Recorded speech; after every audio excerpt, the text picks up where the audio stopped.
بیٹی 9 سال میں واجب ہو جاتی ہے، پردہ واجب ہے اس کے اوپر 9 سال میں. ہمارے یہاں نہیں، ابھی تو بچی ہے، ابھی تو بچی نہیں ہے. محرم نامحرم سکھائیں، 7 سال میں سکھائیں اسے. 7 سال کی بچی کو محرم نامحرم سکھا دیں. یہ کزن تمہارا محرم نہیں ہے، یہ نامحرم ہے تمہارا. اسلام پوری قرآن کی آیتیں آپ کو بتا رہی ہے محرم نامحرم. آپ اپنی بچی کو 7 سال سے سکھائیں تاکہ 9 سال تک وہ الرٹ ہو جائے، اسے پتہ ہے کس کے آگے حجاب میں آنا ہے، کس کے آگے حجاب میں نہیں آنا، گھر کے اندر کس سے بات کتنی کرنی ہے. اسلام ہے جانے محترم.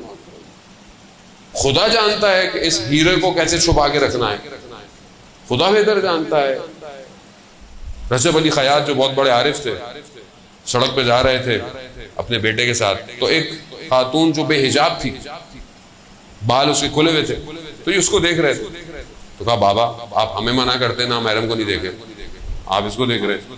کہا جو میں دیکھ رہا ہوں تمہیں نظر نہیں آئے گا. کہا کیا؟ کہا یہ اپنے ساتھ آگ لے کے جا رہی ہے. نامحرم عورت، بال کھلے ہوئے، بدن نمایاں، آج کل جو ہمارے عام ہو گیا ہے. کہا یہ جو جا رہی ہے سڑک پہ، یہ آگ جہنم کی اپنے ساتھ لے کے جا رہی ہے. جو اس کو دیکھتا ہے وہ بھی اسی آگ میں چلا جاتا ہے. اب آپ دیکھ لو کہ آدمی کہاں آگ کے اندر گھوم رہا ہے صبح شام. سارے جب آپ تربیت نہیں کریں گے یہی ہوگا. تو یہ ضروری ہے کہ آپ اپنی واجبات، نماز اپنے ٹائم پر، اپنے روزے، یہ سب جو ہے وہ خود کر لیں.